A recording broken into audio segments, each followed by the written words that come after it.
یہ ہوا دراصل اس کے محبوب شہزادہ ارسلان کی آزاد روح تھی جو لازوال حالت میں قید تھا۔ ارسلان، جو شاہین آیت کے سفر کو اپنی قید میں بھی محسوس کر رہا تھا، نے چپکے سے اپنی آخری روحانی طاقت کو جمع کیا اور ان پرواز کرنے والی شیطانی روحوں کو دوبارہ پکڑ کر اس صندوق میں قید کر دیا اور ڈھکن مضبوطی سے بند کر دیا۔ اسی اندھیری حالت میں شاہین آیت نے ارسلان کی میٹھی آواز اپنے کانوں میں سنی، میں تمہارے ساتھ ہوں میری ملکہ، آگے بڑھو۔ شاہین آیت نے اپنے آنسو پونچھے، حوصلہ جمع کیا اور صندوق لے کر ملکہ ظلمت کے سامنے پہنچی۔ تینوں ناممکن امتحان مکمل کرنے کے بعد ملکہ ظلمت پاگل ہونے کے قریب پہنچ گئی تھی۔ وہ اپنی شکست قبول کرنے کو تیار نہیں تھی۔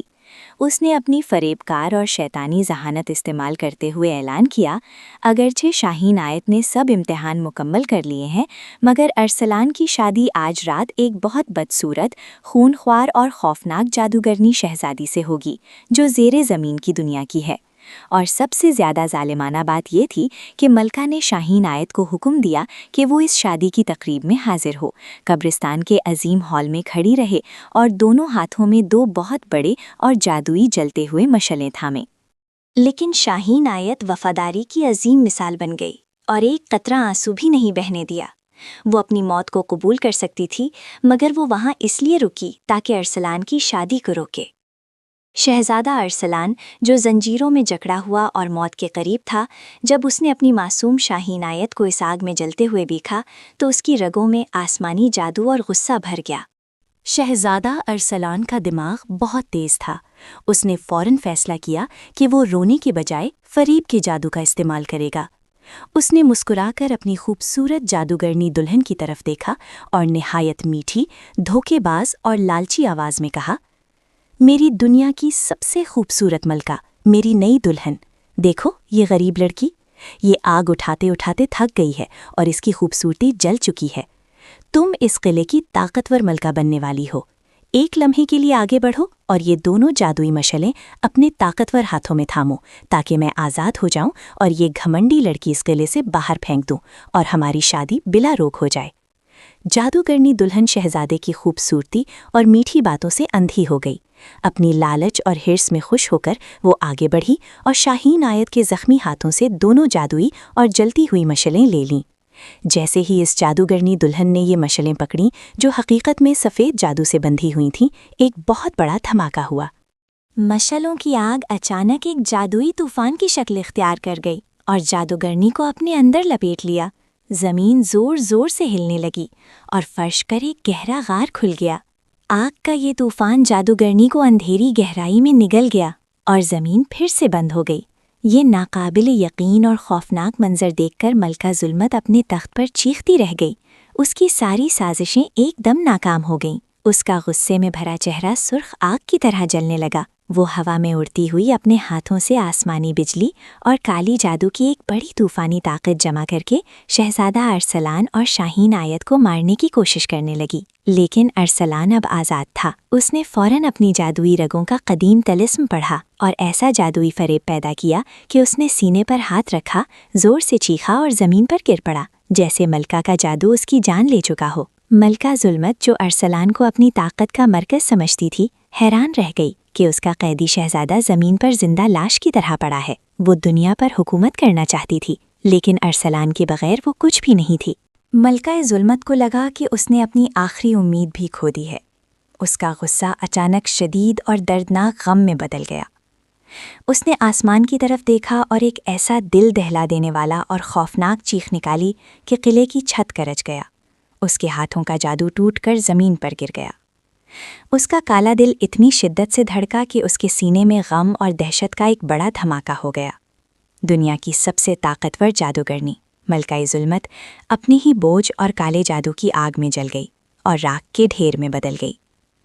جیسے ہی ملکہ ظلمت مر گئی، آسمان میں موجود سارا کالا جادو، قلعے کا اندھیرا اور اس کی قید کی تاریکی ایک ہی لمحے میں دھوئیں کی طرح ہوا میں اڑ گئی۔ ارسلان نے اپنی آنکھیں کھولیں اور زمین سے اٹھ کھڑا ہوا۔ فوراً وہ آگے بڑھا اور اپنی معصوم اور بہادر شاہین آیت کو اپنے بازوؤں میں چھپا لیا۔ شاہین آیت کی وفاداری، اس کا صبر اور اس کی ناممکن قربانیاں ہمیشہ کے لیے کالے جادو کو ختم کر گئیں۔ جیسے ہی قلعے کا جادو ٹوٹا وہ پلک چھپکتے ہی واپس اپنے عظیم محل میں پہنچ گئے جو ہیرے اور یاقوت سے سجا ہوا تھا۔ خشک باغ دوبارہ سبز ہو گیا اور وہاں ہزاروں سفید گلاب کھل گئے۔ سلطنت ارسلان جو صدیوں تک برف اور اندھیروں میں قید تھی بالآخر مکمل طور پر آزاد ہو گئی۔ شاہین آیت کے جلتے ہوئے ہاتھوں کو شہزادہ ارسلان نے محبت اور شفا سے سجایا، جس سے اس کے تمام زخم بالکل پھولوں کے پتوں کی طرح ٹھیک ہو گئے۔ ان کی سچی محبت اور وفاداری نے آخرکار ہر تاریکی کو روشن کر دیا، اور دونوں اس عظیم محل میں ہمیشہ کے لیے خوشیوں اور مسرتوں کی سمہی زندگی گزارنے لگے۔ ان کی کہانی صدیوں تک پھولوں اور ہوا کے جھونکوں میں زندہ رہی۔